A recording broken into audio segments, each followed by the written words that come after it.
All right, hi.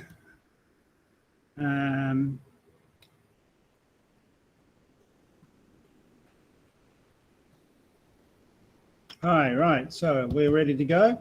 It's Tuesday, the 18th of November. This is the course Sociology of Popular Culture. I'm just sharing the slide.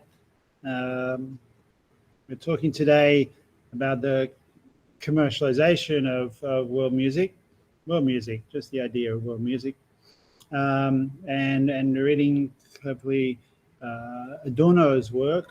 The key text for this course is, of course, Current of Music, which is a text that he wrote mostly in English, didn't publish, so it was never really finished, but it was assembled and put together again in a beautiful volume, actually, a big fat volume, a few years back. And I also add to this in the discussion Adorno's essay on jazz, Uber Jazz, which is from the 1930s. And so Current of Music is written in America in the 40s, just immediately towards the end of the war and after the war, before returning to Germany. And that's why probably I guess that's why it remained unfinished, because Adorno had so much on when he went back to re-establish the Frankfurt School back in Frankfurt. So yeah, I'm going to talk about that today. First, though, I wanted to mention a couple of things, and I'll put them in the chat as links. The first one is that today's class will effectively end at 3, and we will, if those of you who want to stay on are welcome to join the inaugural John Berger Memorial Lecture, which is on at the University of Melbourne, which is our partner university. We have a what's called a Memorandum of Understanding that took some time to set up, I promise you. I've just put the link there. You can see, and there's John Berger inaugural John Berger Lecture. Nikos Papastogiadis is going to speak. And I don't know exactly what he's speaking on, but he's also launching a book called Art and Friendship. Launching this book, or Scott McGuire is going to launch the book, so that'll be after Nikos's talk. So all the interesting stuff that's from in this book is probably the topic, and I assume Nikos will talk about John Berger. I'd have thought John Berger is an amazing author and is famous for a series of 10, I think it was 10, television shows that he did in the late 60s or early 70s called The Shock of the New. To be honest, I can't recall when The Shock of the New came out. It was effectively before my time, because I remember it as a book rather than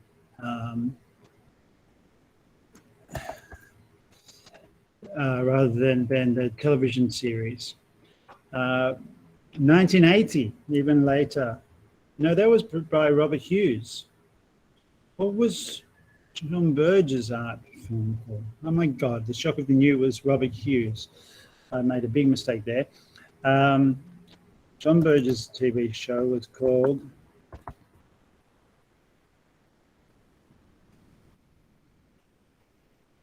Ways of Seeing. Of course it was. And that was Ways of Seeing was episode 1 was in 1972. Oh my God.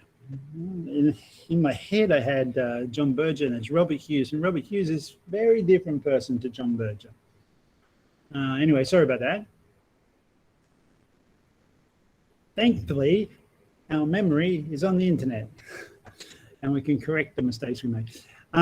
Anyway, John Berger began as this TV art critic, the Ways of Seeing, and then produced a series of novels and commentaries that were increasingly about migration, photo essays with Jean Moore, and increasingly about migration and about the working class. He ended up living in France in a working class community or on a farm or something. And Nikos became his, well, he became the subject, Berger became the subject of Nikos's PhD studies. And his book, his first book, Modernity at Large, was a study of Berger's work. The second thing that's a kind of announcement is that we had a session on Tuesday in our faculty at 4 o'clock. So that was mostly after the classes, where Professor Paolo Favero from the University of Antwerp in Belgium spoke to us about anthropological methods and new technology. And that talk you can see on the link there on my blog that I've just put in the chat. I'm not saying you should go and watch it now because obviously you're so fascinated to talk, to stay here.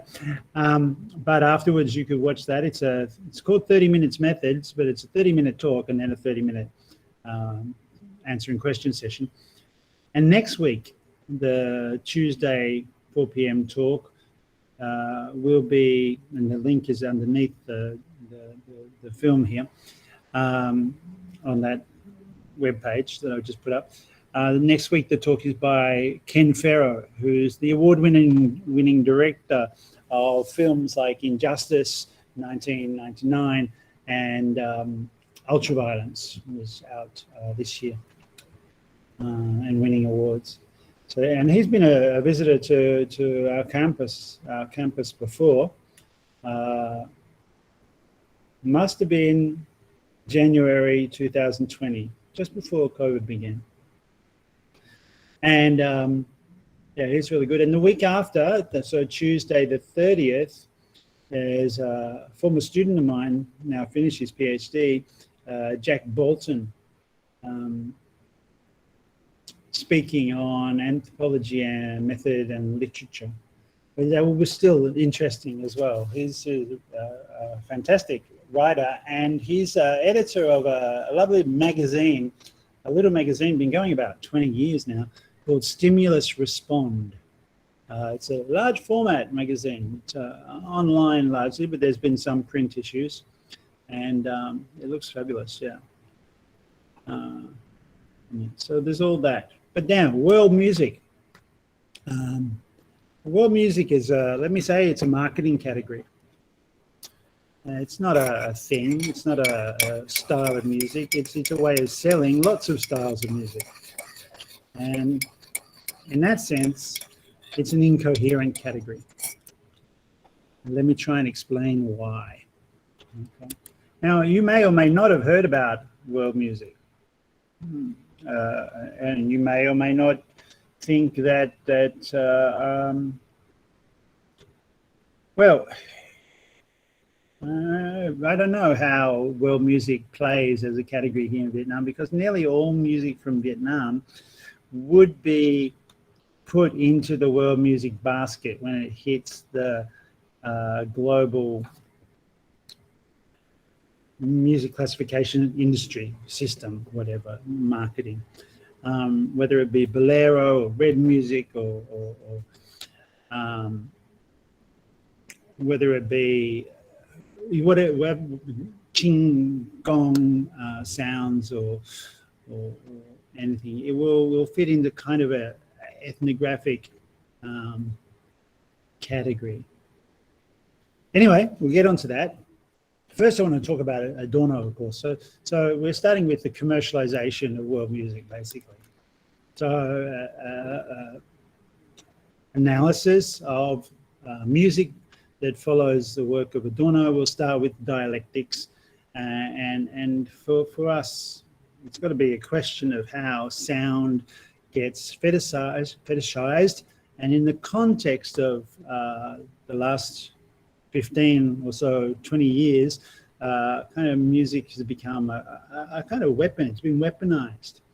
and it distracts people from looking at what's really going on. Right? The commodification, the commercialized appropriation of cultures from around the world turned into commodities.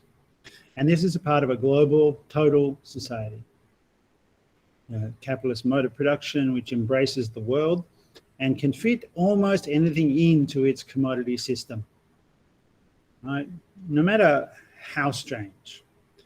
And well, music can sometimes be quite eclectic and not necessarily fit the categories of the mass, and yet. So Adorno's first concept that I think is worth thinking about from his 3 studies on Hegel: the more total society becomes, the greater the reification of the mind and the more paradoxical its effort to escape reification on its own. Now, what would reification be? Reification's a process where something that belongs, I guess, to culture elevated to a commodity status. And that could be the essential essence, the expression of a culture, something very expressive from within a culture, that you would love to know and live and embrace because of its sheer humanity, or its embeddedness in the life of a people or a community, is turned into or turns into something merely commodified on the world stage. So even the most extreme consciousness of doom threatens to degenerate into idle chatter. So even the critique of commercialization, commodification, commoditization, even Adorno's own critique, he doesn't mean his own critique, he means Heidegger probably, becomes idle chatter, just mere chit-chat. Professors talking about, actually a way to think about this is how academic studies of revolutionary music are possible and become unthreatening. There's no revolution involved in this anymore. Or in fact, discussion of the Anthropocene, the environmental crisis of pollutants and so on, becomes a topic for studies. So the people making those studies may be very well informed about the Anthropocene and the mode of production that leads to crisis and doom. But when it gets onto the world stage, so to speak, it's just another line in an ongoing TV show called The Nightly News, reified, right? A kind of sophisticated entertainment for the chattering classes, as they call them. Idle chatter, the chit-chat about revolution from the upper bourgeoisie. Cultural criticism is in danger of becoming that. In the final stage of a dialectic of culture, its sophistication on the one side and its barbaric nature, culture has become an example of the barbarism is that critical studies of, I don't know, revolution or of war or of suffering, of poverty, of pollution and so on in the university no longer have any purchase or any way of grabbing people except through the market that is higher education, because we pay for our degrees and we pay to be educated, and it's only useful to us if it has a vocational element. It will help you. Being informed about that stuff will help you get a job. That's the barbarism of it. So high culture, being informed, commercialization. This is the two sides of the dialectic that Adorno is talking about. And commercialization of world music is as an example within that. So even at the moment when A university centre, perhaps, might see itself as really cutting edge and critical. On the other hand, it's making money for the employer. I say this because it's my background, so to speak, my involvement. I'll give you a contextual example for this, right? For a long time, I was involved with the Centre for Culture Studies at Goldsmiths College.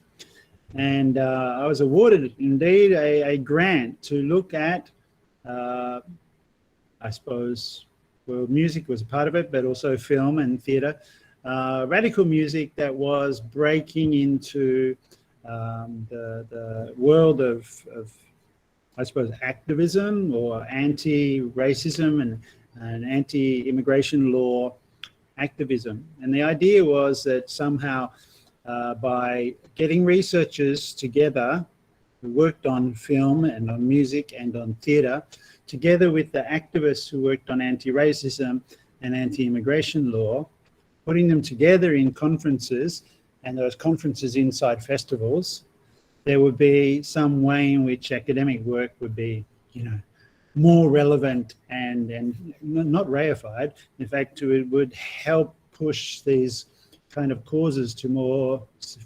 The idea was to get people to think about theories of music and theatre and film, and get them to think about their activism through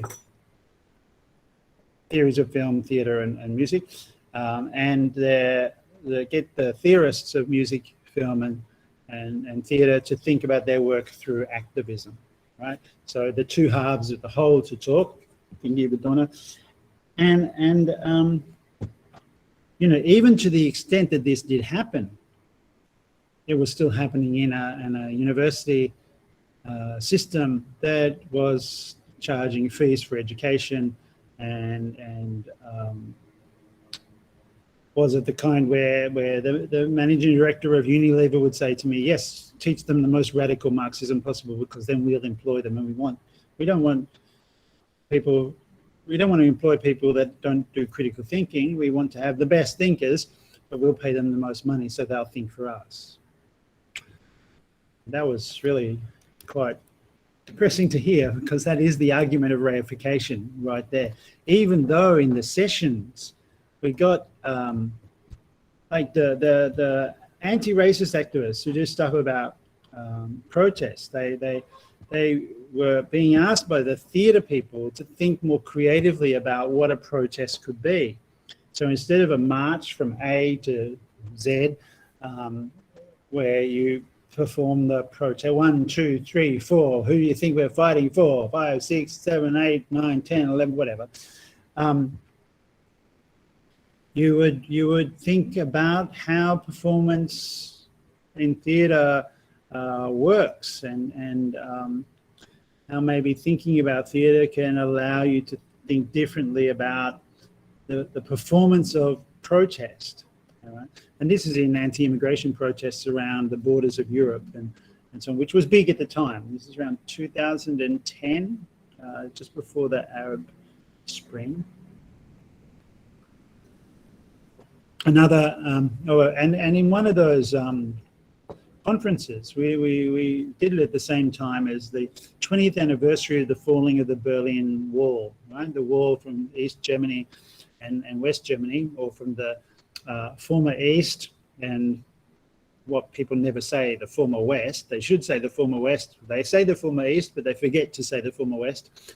Anyway, the wall between these two places in Berlin came down, and 20 years later, it was the anniversary of this. And the state, the government had, or the Goethe Institute, with the government, the Staatsminister's approval and involvement, had set up these lightweight foam versions of the concrete blocks of wall. This huge, like 8 foot, 9 foot tall bits of concrete, had segments of concrete had made up the wall. They mocked up styrofoam versions of them and sent them around the world and got kids to paint graffiti on them, because this wall, when it really existed, was covered in graffiti. It was one of the things that happened in Berlin was people graffitied the Berlin Wall. It was famous for it. Anyway, this Goethe Institute, right? One of our subjects for examination, had all around the world offices of the Goethe Institute received these styrofoam imitation bits of wall, got local kids in whichever country, Philippines or Malaysia or Vietnam, whatever, to paint the walls and then sent them back. And they were lined up in the middle of the city, which has now been renovated and turned into like some beautiful part of the city. Along where the wall used to be, they made a line of these large, as I said, 9 foot tall, styrofoam bits of wall, and they lined them up, instead of it like a wall, they lined them up like dominoes. And the idea was the States Minister, the chief of the city, right, was going to come along on the anniversary with everyone watching and push the first one over, and then the wall would topple like dominoes, right? And so very obviously that was a piece of state theatre. So we were talking about that. Except that the German anarchist movement is quite strong. So they were overheard talking about this piece of performance theatre, and the state became worried that the anarchists were going to intervene in some way.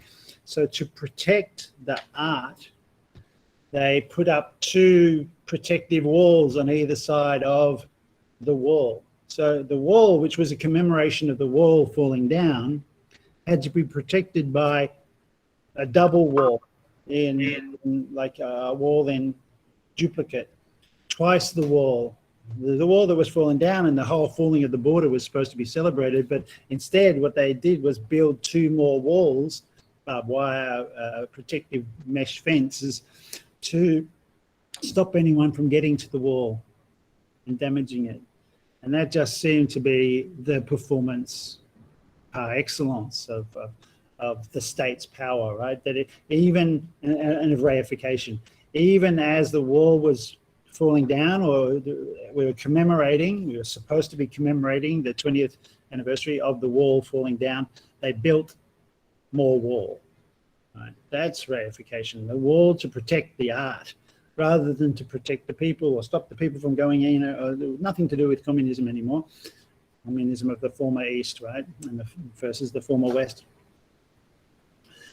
That was an example for the activists and the theatre people to talk about. Then in film, there was a film festival in Copenhagen, and within that film festival, we had our conference on the borders in film. And there was a film by Hito Steyr, which was quite amazing. She used a Super 8 camera, and she'd made a film that was a complete loop of actors coming to the border, having their documents stamped, and then they would pass on, and they'd come to another border and get their documents stamped, and then they walk a bit further and there'd be another border. And this is all in a forest, right? So it was all actors, obviously. But only after watching it for quite a while, for 15 minutes, did you realize actually it had looped, and the same people, they had walked to several borders, and then they were somehow still going through the same border. They had, without us noticing it, because it's in a forest, because it was edited quite well, at first you didn't notice that this endless series of borders that they were having to go through were in fact the same ones. I think there was like 4 or 5 borders, but they can go through them 15 times or so before you recognize that it's just on loop, on repeat. And that was a brilliant little activist way of making film. Hito Steyr was a very interesting filmmaker.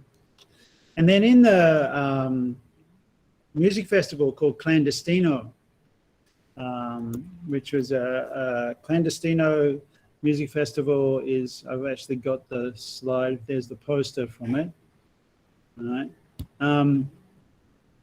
In Clandestino's music festival, which is an anti-racist, a celebration of migration in Sweden, migrant bands and so on, like Fundamental play there, played there every year. And I would organize the conference that would go on in the daytime. At night was the music festival. And in the conference, we had a big discussion about how, what the relation is between borders and sound, right? Well, borders and sound and borders and vision, I suppose, or representation. Like a border is a line, isn't it? It's a line in the sand, or a line drawn on a map, or it's when you get to the airport in the days when we could travel. Get to the airport and you come up to the desk where you get your paper stamp, and there's a line you can see, and you can't see behind it. There's some doors. Maybe they open a little bit and you can see through, but usually you can't.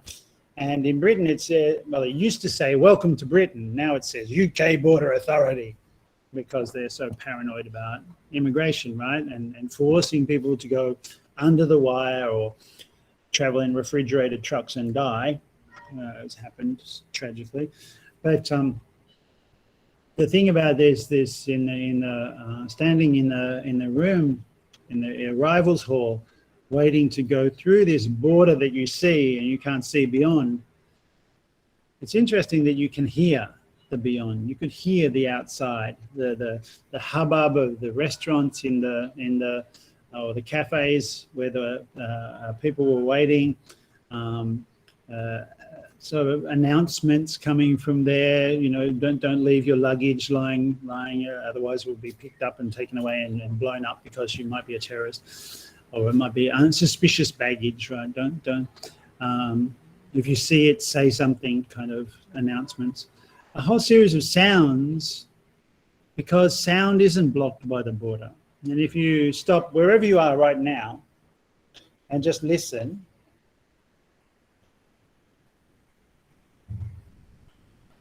right? You probably can't hear that, but I was listening. It was louder, much louder before. You can hear sounds from outside that you can't see, because the sound penetrates through the wall. The border is porous, that suggests, right? If you think about it in terms of sound, there's no real border. It penetrates, it gets through. A wall can muffle the sound a bit and so on. But sound can travel through a wall easier than vision can, easier than representation, easier than material, and including people can. And of course, some things go through the border and some do not. And that was a good way to think about how, capital can travel across borders without problems, but workers, no, they have to get a visa and can only travel if capital wants them to travel. Even though there's a whole complex set of arrangements where some people are told they can't come, but on the other hand, but come illegally. We need cheap labor, but don't come officially, come on the run, so to speak. And then they give the police incredible powers to stop and search and stop people, but still want people to secretly come. And of course, that leads to deaths. Anyway, these were examples of reification. So it is possible to have that discussion, what Adorno was calling a extreme consciousness of doom, right? In a university radical research project or what have you, that was embedding its conferences inside public events in film festivals and music festivals and so on, and yet still end up branded on the Arts and Humanities Research Council and on the Goldsmiths College website to attract international students to come and pay 15 grand a year for the privilege of being so revolutionized. That's reification, that's contradiction, that's a dilemma. So in his essay, The Culture Industry Reconsidered, Adorno gets into this kind of issue. He says, to take the culture industry as seriously as its unquestioned role demands means to take it seriously critically never cower in the face of its monopolistic character. So yeah, the university or the culture industry, these institutions have power, right? They are monopolistic, and yet the discussion of how culture impresses its stamp, the same stamp on everything, turns everything, even critical thinking, into a commodity, is something to be really taken seriously. Now, Adorno is the one who recognized that standardization of mass products even now standardized the claim of each one to be unique, right? Because of these individual nuances, fictitious individual nuances, right? The peculiarities of your phone that is Huawei or Samsung or whatever, it does pretty much the same thing, only, I mean, what's the big thing about this phone compared to another phone? I can't remember what exactly made me buy it, but perhaps it was the beveled edge, right? Or perhaps it was the 4 cameras rather than 3. I mean, there's micro, individual, fictitious nuances. What makes this one better than the iPhone I used to have? Well, the fact that it doesn't work anymore, that's the thing. They're built in not to last. The first phones I used to get, they used to last years. In fact, some of my first phones probably still work. Whereas phones now, eventually usually the power jack breaks down or something. So there you see the logo of Clandestino Festival in the slogan, right? And this is also a thing, the festival clandestine, secret revolutionary, right? That's what clandestine refers to. Had to itself pretend to be or seem to be different to other festivals. And what was its way of marking itself? Well, it was political in some sense. So, you know, these kind of individual nuances and characterizations and, you know, the next big phone, which really doesn't change the economy at all, really, just gets a turnover in a situation where our global economy is in stagnation and slump, right? And it has been for a long time, except for Vietnam and China. Most of the world is in now at least 12 years of recession, or near recession, stagnation and slump. And so any sense that there's dynamism is also fictitious, right? The new things are not new, they're the same, repackaged in slightly different ways, ostentatiously. And that's true also of world music. Here you can see in Berlin, actually, the picture here is of the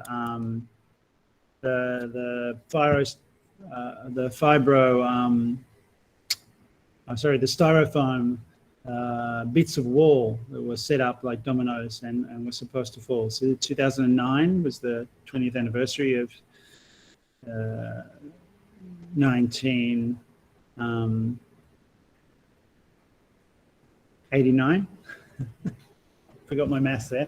When the wall fell down, or came down, was pulled down.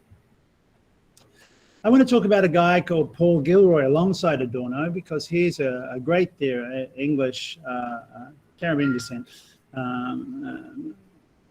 English thinker who has written a book called, well, he wrote 2 great books, well, at least 2 great books, but the 2 that were really influential were There Ain't No Black in the Union Jack, and The Black Atlantic, Modernity and Double Consciousness, which is a reference, double consciousness, to W.E.B. Du Bois, a great sociologist of 1930s America.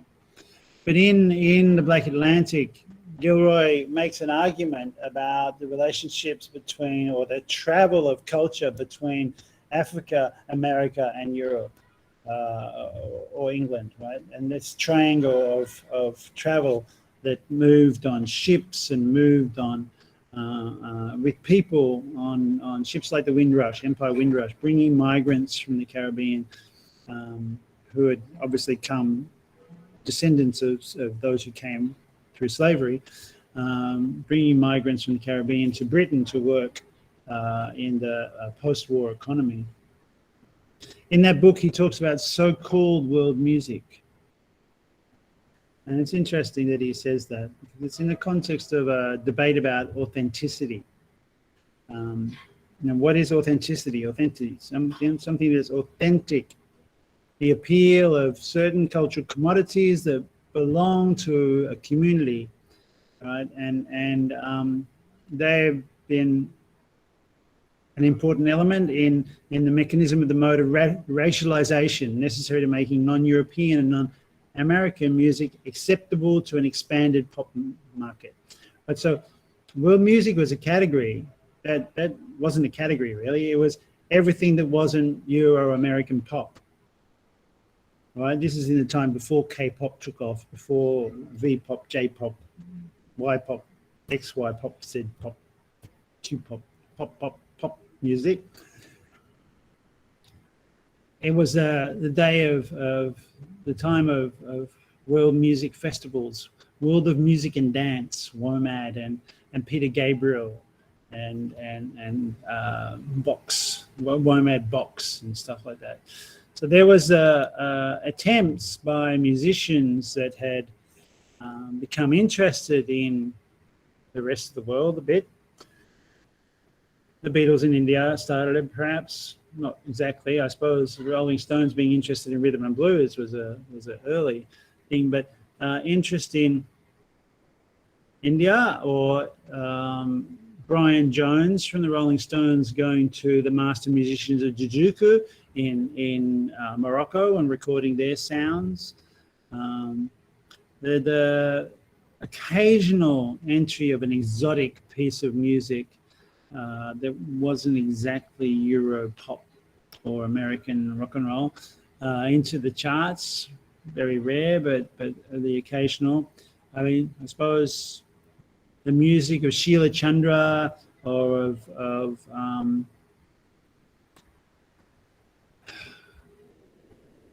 various acts that were introduced to popular music through some entrepreneur, musician, impresario who said, you've got to listen to this stuff I found in my travels to Brazil. Paul Simon with Odopo, and is that the name of the band? I can't remember what they're really called.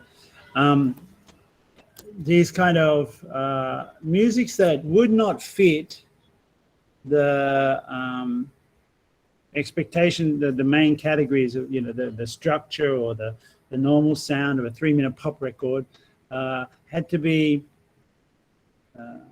or people wanted to find ways to put them in front of the record buying public, right, to fit them into a 3-minute pop song single format or into an album format. So world music was a category that was developed, that became a part of the music industry in I suppose from the 60s on, but especially in the 80s and into the 90s, it became huge with the World of Music and Dance, the World Music Festival. And it was promoted, there was a way of promoting this stuff that didn't fit into the categories of rock and roll or pop or the categories of soul, right? I mean, part of the music industry from the 70s onwards was thinking of new categories, right? Finding new, like, disco or punk and one way of doing it was also to go to the so-called remote corners of the world, wherever there is music. It's not necessarily remote, is it? And then to bring these musics back and exhibit them as if you'd returned with some great exhibits from the jungle you could put into the 19th century exhibitions, into a kind of musical form of a zoo. That's reification as well. Traditional musics especially were subject to this. They relied on an anthropological notion of the traditional and the primitive. But alongside that primitivism, as Dave Hasmenhall called it in an early International Association for Popular Music Studies. He called it primitivism, probably is not the first. Alongside that traditional and so more authentic, because traditional, right? The sounds of the Jujuku village musicians or gong music from the highlands, right? Alongside that, there was the crossover stuff that would mix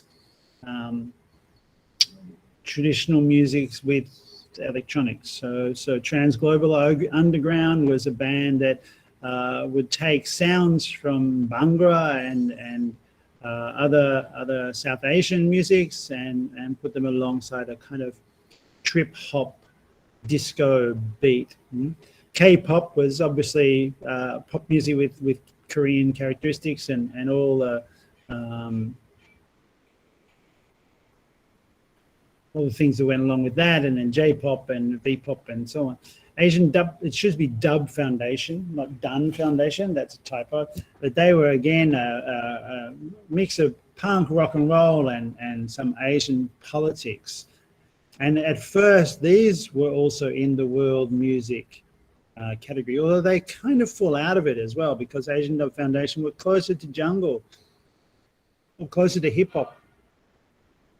Right, so then there was a process of creative labeling. So each niche would get relabeled. So it wasn't just world music, a bin that had everything else that wasn't pop or rock, but you would have a whole range of new terms like radical global pop or global techno, electro techno, ethno trance, tribal dance, world house, world dance fusion, hip trip hop, make one up, make a new one up and capture the scene. Right? That was the way people were thinking. Marketing executives of the music industry were always seeking for the next latest category of music, and they would and wanting to recreate the success of when that kind of world music did cross over into the mainstream. Like, for example, when reggae did with Bob Marley, right? Reggae was definitely in the camp of authentic world music, although there was a bit edgy because of all that marijuana and smoking and one love and so on, but religious overtones and a kind of message music.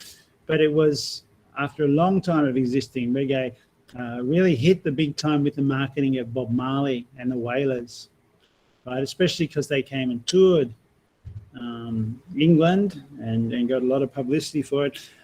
Although the way in which they got publicity at first was really cringeworthy. It was problematic. It was like, here are these guys from Jamaica and they've never seen snow before, which was obviously true, but making them get out of the car in the freezing cold and have a snow fight for the cameras as a kind of marketing thing for your music. Anyway, the things people do for their commodities, right? See, there's the picture. There is the picture of the UK immigration. It used to say "Welcome to Britain." Now it says UK border control. It's a real problem. So anyway, we were talking about the categories of world music, and it's Gilroy with "There Ain't No Black in the Union Jack" that starts to talk about these things. He talks about reggae.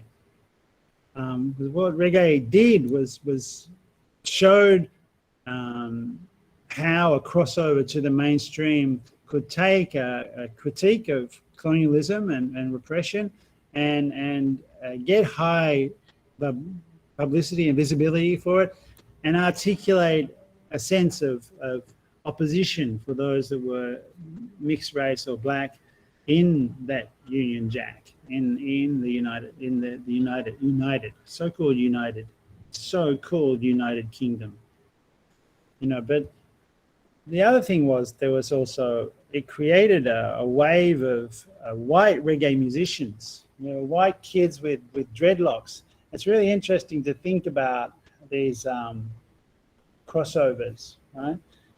Is it all good or is it problematic, right? The Aryan good looks of the police, as Gilroy calls it, Regatta de Blanc is their song, the white reggae, right? White regatta, which is a kind of boat race of sophisticated upmarket colleges, managed to detach reggae from its historical roots in Africa and the Caribbean and sell it as the music of white British kids called the police, of all things. William Burroughs was the one to famously point out.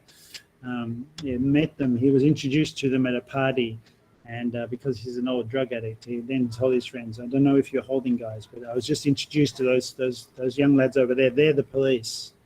Watch out for them. They'll arrest you if you've got any drugs." William Burroughs is always good for a good quote.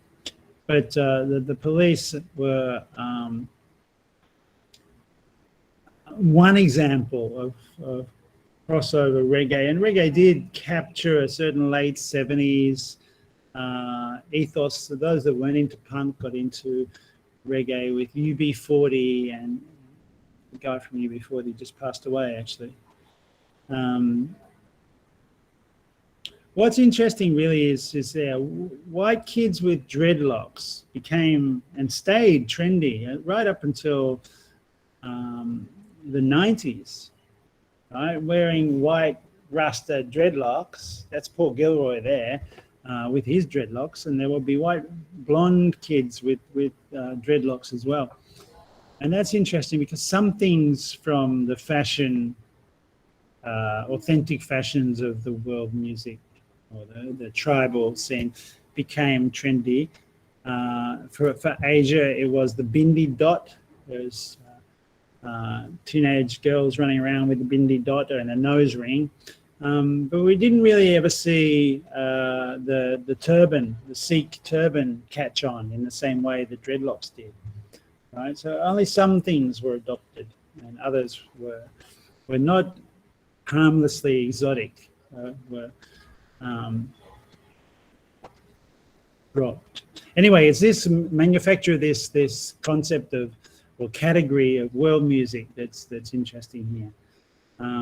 The mainstream music industry needed to be able to market a range of musics together, because the balls of Bengal or the gamelan music of Indonesia wasn't a big enough category in itself. So those things could be put together in one big category called world music.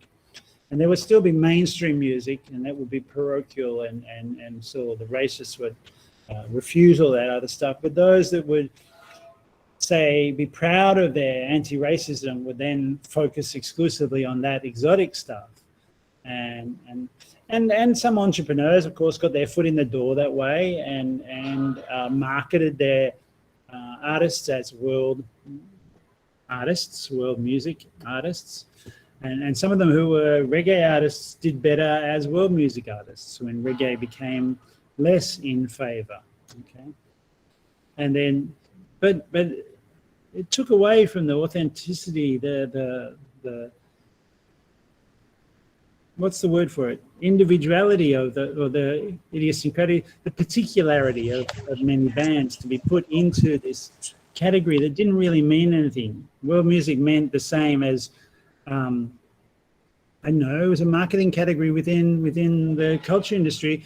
They could have been called anything else, exotic musics or third world music or something, new age, tree fetish, feral music, folk music. It ended up being called WOMAD, since that was an acronym for the most successful festival, World of Music and Dance, which used to be held in Reading every year, and then there was a WOMAD up in the north as well, more of a folk festival. And that became a kind of environment for selling everything that was non-mainstream. So you would also then get a kind of festival culture around left causes or alternative causes, and you could walk through the entrance to the WOMAD festival would be along a road, and you walk along this road, and every second stall there'd be all these stalls, little tents with tables set out, advertising everything from save the tuna in the Japan Sea to environmental activism in Alaska, or pandas in China, or the tiger in Indonesia, anti-mining campaigns in Australia, anti-racism in Scotland. Each table, each stall asking for donations, maybe selling some authentic food, some samosa or something like that.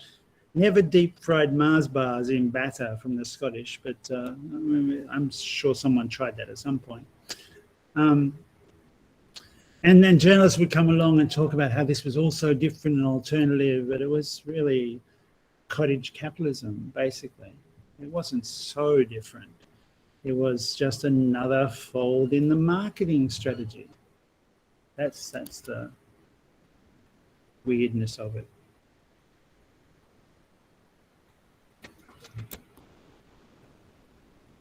Anyway, there was technological development, of course, in the music industry, and that affected it, and this was a part of the reason why you needed to have these categories, or even to the effort to sell this, because these things were available and could be transported and recorded. We had recording technology, so it was material that could be recorded. They could be toured. They could be put on television. It was content, and in a way, the culture industry doesn't care what content it can take its content from the cheapest sources available. And we're a rock band. Getting the Rolling Stones to do a big tour might have been too difficult or too expensive, although they seem to be still doing it this week. They're in Dallas tonight, I think. There was these musicians, African and diasporic Asian musicians, that were able to do world music much cheaper than the or as another cheap option, right? And they certainly filled the coffers for good causes, like Band Aid was an example, with that horrible man Bob Geldof, or trying to get people to donate money so that he could employ bureaucrats to pretend to be helping the people in the Sudan. I'm not convinced that the Band Aid and Live Aid and those charity organizations did much help at all. If charity was going to help, it would have helped already. I mean, if it had been an answer, then, you know, we've had charity organizations in Islam since, you know, the time dot.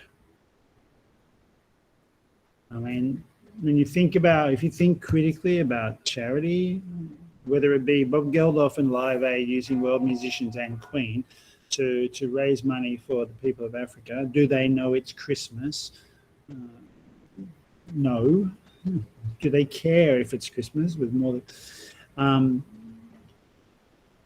if charity was anything more than looking after the person, making the person who is doing the giving feel good, it would have had some effect. It would have. We could. The capability is there to feed the world. That's been possible in this planet for some time. But the amount of money expended in the arms trade instead makes it impossible. And all the charities in the world won't change that. The charities are mostly about making the rich feel good about giving a little bit of their money away. Whereas if, you know, Bill Gates, instead of becoming a multi-billionaire, was after he got his first billion, he should have said, right, everything after that is taxed and put into a fund for the poor. You get a special gold star for winning at capitalism. You're the winner. Congratulations, you got $1 billion. You got enough to live on from now on. Any more money that you make goes into, all of it goes into the fund for everyone else. And we name a picnic table after you. There's a meme going around that says something like that. I think it's quite good. But instead, no, the capitalist culture industry latched on to the authentic musics of the world and scoured the world for more and more stuff. And with the technology that was available, we could record it all. Any music could be heard anywhere now. That was the technology, and any commodity could be sold and consumed anywhere. And that was Adorno. So world music is a buzzword that was used to market something that's much more complicated than can just be put into a category. I mean, how can you have in the same category gamelan, gong music from the Highlands, and folk dancing music from Scotland, right? Scottish kilt sword dancing. I mean, the logic is crazy. Or Soweto songs from Buffalo Girls and that sort of stuff, alongside the Balls of Bengal. I mean, yeah, you could put them together. Why not? But to put them together and say they're the same is very different. This is an unthinking use of the marketing brand gimmick. Of course, you have to repeat the word over and over, and people start to accept there is such a thing as a category called world music, or black music, or Asian, or Bhangra, or whatever. So many different things are put under that one label, though. I mean, black music, everything from jazz, rock and roll, to hip hop, to reggae, to... It's theorists like Adorno, but also reading Adorno, people like Gilroy and Stuart Hall, Gilroy's teacher, who talk about this in interesting ways. Stuart Hall argued as well against the end of an innocent notion of the essential black subject, right? This idea that there's a black identity was also a kind of marketing tool of the racists, right? Because within that category, black, which was really a political term, it referred to a shared experience of being subject to colonialism. That was the only sharing here, or subject to the world culture industry. That's why those world music forms go together, is they were both turned into commodities by the global culture industry. And similarly, the term black was about political identity. The actual identity, the idea that there were individuals that were black people, falls apart if you talk about it at the level of identity, because there's so many different kinds of people within this category. Like that's and it can be dismissed as essential, or it can be talked about as a political category only, a political identity, which means you're opposed to the capitalist system and you're not from the hegemonic white fascist center, right? So Stuart Hall's critique of identity, people taking on the identity of black identity and not taking on black politics, was a distinction he seemed to be making, and he was critical of trying to build forms of solidarity on the basis of identity, not on the basis of a shared political struggle. Even though he did recognize that the street styles of black British culture were a part of forming identity. Black popular culture was a way of articulating a certain kind of politics, black shared politics. Right? So the dialectic there is strong in Hall as well, right? But there were many variations within the alliance, right? So yeah, that there were even in black politics, there are white people that supported black politics. They couldn't have a black identity. They could support some of the black fashion, what was recognized as black street style, and they'd adopt it and sometimes go even further and market it and be successful with it, in the same way that the police did with reggae. But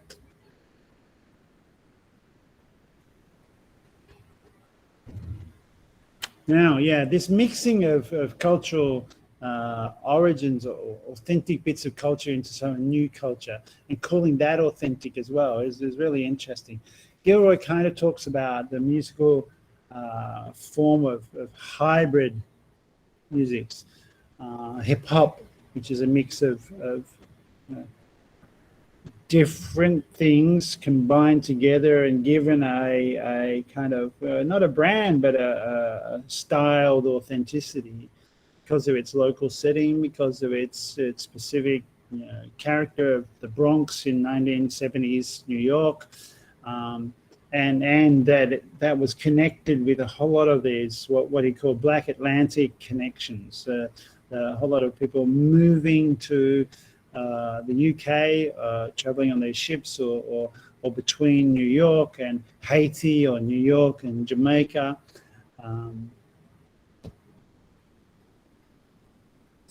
Following a path that was already mapped out by the blues and jazz, and then the blues perhaps, and disco. Yeah.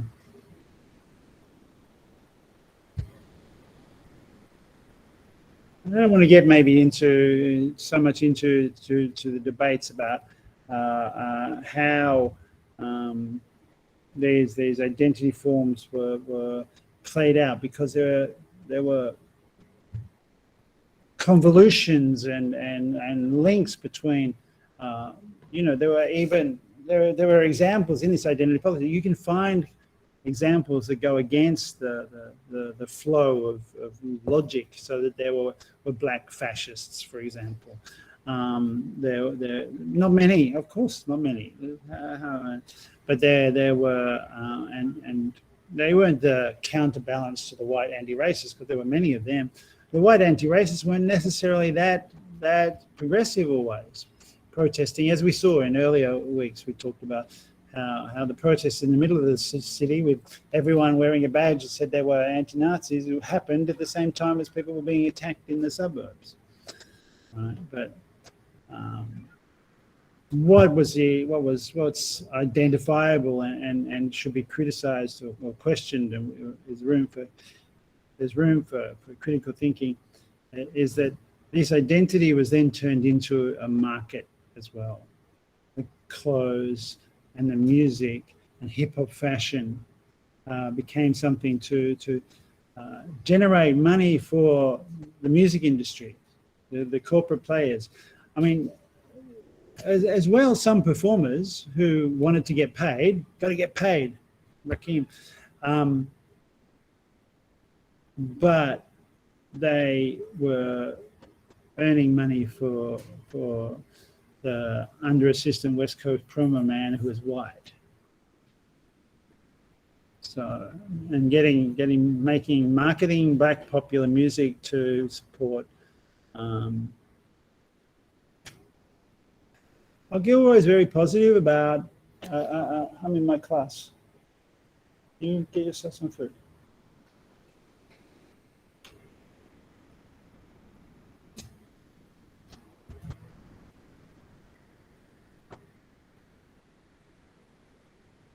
Sorry, my daughter's getting a snack. Careful. No, don't hang up that cupboard. Don't. Excuse me 1 second. Really naughty. Why you can't wait to you?